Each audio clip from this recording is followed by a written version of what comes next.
Hey guys, welcome back to the channel. If you have about $300 to spend on a dive watch, you should seriously consider this one. So what I have in hand today obviously is a Seiko Turtle, and you would already know that by clicking onto the video itself. And the model I have with me today is the SRP777. This is one of the more unique silhouettes in watchmaking. The cushion case design, the unique handset, the crown at 4 makes this dive watch quite recognizable in a day and age where formal wear is less and less in demand, and thanks to the majority of people working from home, the already popular dive style watches has really taken over the most of the spotlight in recent years. So Seiko makes a number of variants of this turtle itself, and what I have with me today is my own personal SRP777. This monochrome reference comes at 44mm with about 47 to 48 lug to lug distance. It's also about 13.7 millimeters thick with a unidirectional bezel to time your dive, or perhaps how long you've waited for your coffee at the local cafe. The unique case design is supposed to also help with protecting the watch from knocks and impact during the dive or other activities. And the screw down crown at 4 o'clock recessing into the case is also supposed to help protect the crown from any sort of impact that you would be potentially getting during your dive. Now this bezel comes with an aluminium insert that, to be fair, I think it's quite acceptable kind of material to be using at this particular price point, because and it's also a very nice design choice. There's also a variant out there called the King Turtle, and I think it comes with a ceramic bezel for anyone that wants the shine, or anyone who wants the kind of appeal that ceramic will bring, scratch resistance, you know, all sorts of good stuff. But I think for a tool watch, for a watch of this price, for about $300 to $400 USD, I think this aluminium bezel is going to do the job just fine. And this bezel has about 120 clicks to the action, so it's actually very crisp, and you will see that there isn't a lot of play when you do rotate the bezel around. It's very solid, it's very sure. And there is also 2 rows of hobnails, like a grip, for you to hold on to when you're navigating the bezel, perhaps underwater, or if you're just going to be using it on a day-to-day basis. Now, personally speaking, I think it's a good design choice, but the grip is not that great if you have sweaty hands like myself. I find it difficult to grip it at times. You can see my fingers really sliding and not being able to grip the bezel really well. But however, I think in terms of the construction of this particular bezel, in terms of the action itself, it's very sure, it's very nice, it's very robust.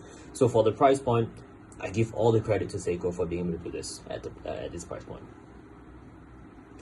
Now this bezel also comes with a lump peep at 0 or 60, if you will, which helps to indicate the start and end time of your dive. And individually, in terms of each individual hour, minute marker, excuse me, these are all indicated by dots and also numerals all across the bezel. Now these are not lubed, unlike some of the more expensive diver out there that even the bezel is lubed. But once again, at this price point, for $300 to $400 USD, depending on where you're going to find a watch, I think it's a really really affordable and really acceptable package for Seiko to be putting out. Now looking at the dial of the watch itself, we do see that each individual hour marker is lubed, fueled by Seiko's proprietary Lumibrite, and it's actually one of the best in the business itself, beyond the likes of Rolex or Omega, but those will be paying extra premium for just the watch itself. And not only does it glow very bright, but it also has a really good longevity in low light situations. The handsets are also filled with Lumibrite, but you can actually see that if you were be able to see, there's a very slight off-white kind of color on my reference. I'm not exactly sure whether that is because mine is kind of old, I don't know. But there is a bit of an off-white property towards the handset itself. and each individual hour marker is also rimmed very slightly with metal. So it's a very nice design touch. It's not just a plot of lume, it's not an afterthought, but Seiko has actually put in the work to make sure that there is a certain level of finishing at this specific price point. So I think it's very impressive. At the same time, when you do look at the second hand, you do see that actually the second hand is loomed as well, but only at the counterweight. So personally, I'm not exactly sure why Seiko would do something like this. I thought it's a weird design choice, because you will only be able to look at the seconds countdown about half a minute late, and not sure how much that's going to impact a dive, right? If you'll be forgetting that in a low light situation, you forget that, oh well, the lume second is actually, you gotta add another half a minute, and that's the actual minute, that's the actual time telling. I'm not sure how that's going to affect a diver, whether half a minute of time is very long or very short. I'm not too sure. But once again, maybe some of you guys can tell me why would Seiko do something like this. Now the watch also comes with a dated complication. I'm just going to unscrew the crown so that we can move the minute hand away. Alright. Now, once again, it comes with a dated complication. I think is really handy. It's not particularly useful for a dive situation, but for someone like me who can never remember which day or date to save their life, it's a very, very useful complication for me to have. Now, to be fair, like I've set the date, the day, because of this video. But for me, I really look more towards which date it is as opposed to which day it is. But so if you are someone who doesn't really care for day or date, maybe this feature is not something that you really need for yourself. But I just feel like it's a really good kind of a complication to get, and once again, you're getting additional kind of usage out of your watch for the $300 to $400 that you'll be paying for. Now, so this watch comes with a quick set date as well, a day and date, excuse me. And I'm just going to unscrew the crown to operate this at the first position. And what you will see is that when I do go over each individual day, it goes from day to Roman numerals, day to Roman numerals, and then after that, when it comes to Saturday, it's in blue, and Sunday is in red. Now, I've got a big problem with this because when I do use it on the weekend to go to the gym, I look at the watch, I see that, you know, Sunday is in red. It kind of gives me anxiety. Maybe it's just me, but you know, it feels like it's trying to warn me that the weekend is ending, right? So I'm not sure why Seiko once again will put red for Sunday. It feels like a warning. It doesn't feel particularly comfortable if they were to put, you know, just a normal black color on the date disc itself for Sunday. I probably will feel a bit better about it. And I feel like it kind of disrupts the monochromatic layout of this watch, because everything else, it's either silver, black, or white, or off-white. And introducing red to the whole mix doesn't particularly fit the whole design scheme, I don't think. But that's once again just in my opinion. Now the case shape is the main event, and this is where the watch will get its name. The thick side are meant to protect the watch from heavy impact if it were to occur during underwater activities. And the top side of this watch is finished with brush finishing. And when we do move over to the mid case, is actually with high polish. You can see here. There we go. It gives a very nice contrasting visual effect to the whole entire watch. Now, while this whole watch measures from top to bottom about 13 to 14 mm, it doesn't really wear to that thickness, because if you were to see from this side, the watch actually curves upwards towards the side. So it gives a kind of visual impact, impact that it doesn't look as big as it is. And to be fair, it's also not a very heavy watch just to watch it alone. Now, moving to the back of the watch, you would see that it's also a mix of brush and polish finishing with Seiko's Prospect logo towards the back, and indication that this is supposed to be a 200-meter water resistance watch. Okay, now that is about 198 meters more than what I would ever require, but it's reassuring to know that you have a watch that's solid enough to handle should you actually, you know, get lost in the ocean or whatever it might be. Now, the whole entire watch on itself, as I mentioned earlier on, because of the curvature of the case in the mid case, it's also very comfortable for the wearing experience. Now, because when you do flex your wrist up and down, this curvature allows for room for your wrist to move, so it doesn't get caught in the case, unlike the Panerai that I have, which I'm wearing today. So this is a very flat-sided kind of wearing experience, especially with the crown guard on the 3. If I were to flex it up, it would just catch out like just like this. So a very nice design choice for Seiko. Very nicely done. And during my wearing experience, when I do wear it to the gym, when I do wear it out to exercise, it feels as comfortable as it will be. So this watch, as you can tell, it comes with a rubber strap, which I feel like it's a very nice choice, because for the watch itself, you would want to wear it to diving or for its intended purpose.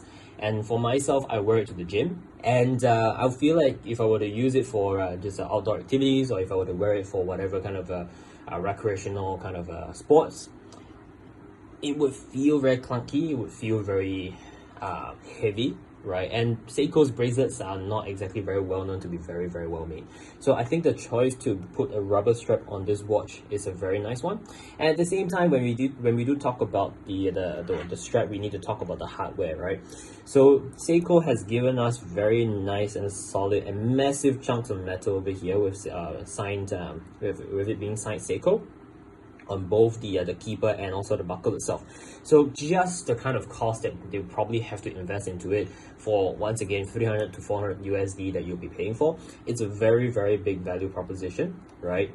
And at the same time, Seiko has also put in, I'll call them ribs here, right, towards the strap end, that helps to allow for any sort of flexion or any kind of expansion that you have towards your wrist when you're exercising or doing any sort of underwater activities. So once again, a very nice design choice by Seiko. Though obviously, because of the nature of the rubber strap, it would wear just slightly more prominently, where it looks a bit bigger on the wrist, but there's not anything that would be too out of the place. The movement inside is a 4R36, which Seiko rates to be about maybe say 30 to 40 seconds a day plus minus. And in my experience, it's never really gone more than losing 8 seconds a day. And I'm just going to bring in the price again. I think this is a massive value proposition. Excuse my fingerprints. But this is a massive value proposition because for about $300-400, I keep saying this, but for the price that you'll be paying for, you are actually getting a really solid movement that's been tried and tested over the last X amount of years that they've been rolling out this movement. At the same time, the 4R never performs to the 45 and 30 seconds tolerance that they have put out there. So I think they have offered a very much extreme amount for the tolerance for this movement. This movement has also got about 40 hours power reserve, and once again, for the price point, I think it's pretty acceptable. The counterpart in the Swiss watchmaking for Hamilton and the other brands, they also would be lasting for about 30 to 40 hours. So I think it's a pretty acceptable kind of power reserve for this price point. But if you do want to get more out of your watch, and if you feel like you have other watches that you want to wear in rotation, I would suggest if you want to look into the SPB143, the new Seiko premium priced diver that can go up to I think around 70 hours. But once again, you will also be paying about 3 times the price. So I suppose you're getting what you're paying for. One interesting thing about this watch you want to know is that you can't feel the rotor movement like some of the automatic watches out there. So I personally own a IWC, I own a Longines as well, and those watches, they are Salita movements and ETA movements, and their rotor weights are very noticeable. I used to own a Tudor as well, but that felt less prominent, so I suspect it's got something to do with how the movement and the rotor are all bind up together. I'm not too sure, but that's just something for you to take away, because for this wearing experience, I feel weird for saying this, but just because I can't feel the rotor weight moving when I'm shaking my hand, if for some reason I just feel kind of a bit more premium, I suppose. Now, once again, I think that's just my opinion. But if you are of the school of thought that you would prefer a ETA movement, the Swiss movement, and you're not a big fan of the Japanese Seiko movement itself, yeah, fair enough. I think I can understand that. And once again, Hamilton will be a very nice Swiss-based movement watch that you should be looking at. Should you be looking for something like that? But for me, I personally feel like if you're going to be buying a solid watch for this price and this aesthetic for below $1,000, you really can't do any better than this particular watch, and that's my opinion. The wearability, the comfort, the overall style, the aesthetic, that's what I would personally look for when I'm looking for a watch in this price point. And I think a fun watch to beat around, and very few watches does it as well as this watch that within the $300 to $400 that they place in. Now, there are going to be downsides with this watch, and I'm just going to talk about it really quickly right here. This watch, I don't think you can really dress it up. I think that's just the reality.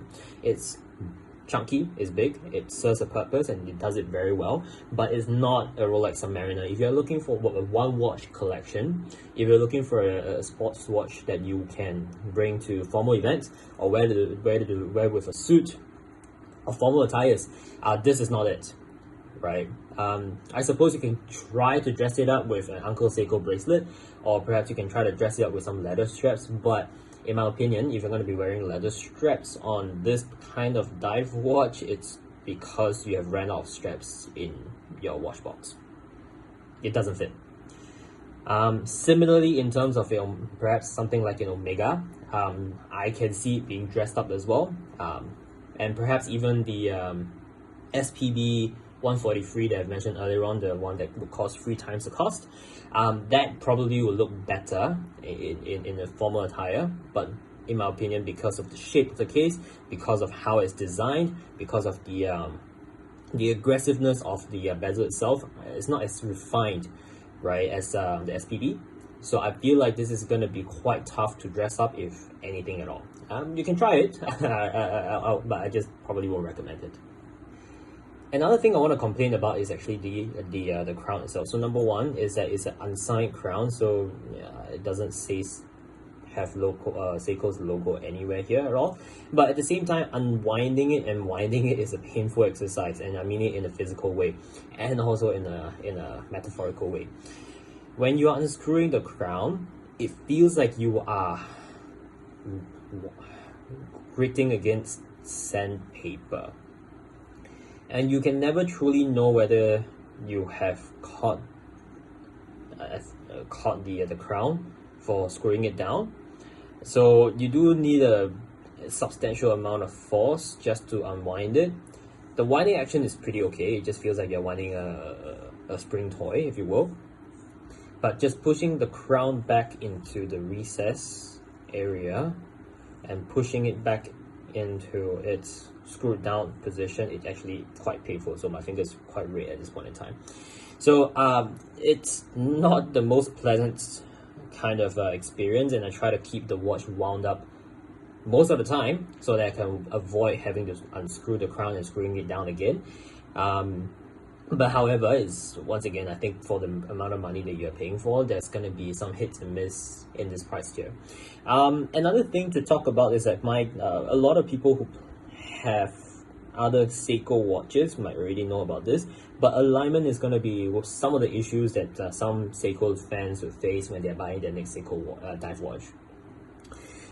Personally, I don't have any alignment issues on this example, but I've also seen some quite outrageous alignment issues. For example, towards the bezel itself, you see that this one lines up quite well with the at 0. And also the chapter ring around the dial, these are all lined up quite nicely on this example right here. But if you're going to be looking for a Seiko dive watch, always look into whether the alignment is straight up across all items itself.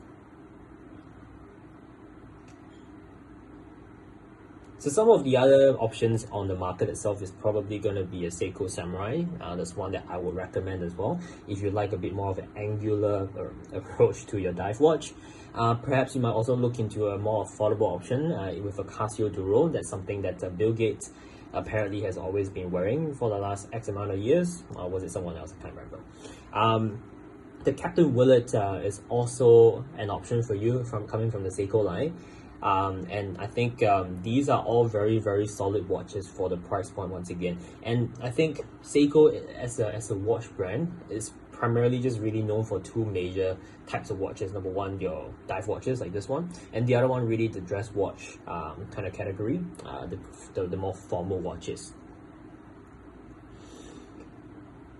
There are definitely other dive watches that I would be interested in personally, such as the Omega Seamaster and the Blancpain 50 Phantoms. But I feel like there is going to be a place in every watch collection for just a good old Seiko that can handle everyday life. What do you think about this watch? Let me know.